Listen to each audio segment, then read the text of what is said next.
Video viral pernikahan seorang anak perempuan di bawah umur di Lombok Tengah, Nusa Tenggara Barat, menuai kecaman publik dan berujung pelaporan ke polisi. Pernikahan yang berlangsung di Kecamatan Batu Kliang Utara itu dinilai melanggar Undang-Undang Tindak Pidana Kekerasan Seksual (UU TPKS) karena dilakukan terhadap anak yang belum cukup umur secara hukum.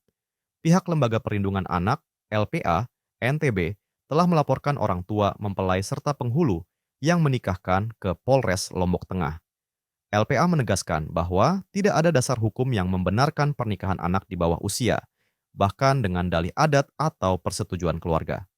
Ketua LPA NTB, Joko Jumadi, menyebut tindakan ini sebagai bentuk kekerasan terhadap anak. Ia menegaskan bahwa semua pihak yang terlibat harus bertanggung jawab secara hukum. Pernikahan anak merupakan pelanggaran serius terhadap hak-hak anak dan dapat berdampak jangka panjang terhadap masa depan mereka. Saat ini, polisi tengah menyelidiki laporan tersebut dan memeriksa sejumlah pihak yang terlibat dalam pelaksanaan pernikahan tersebut.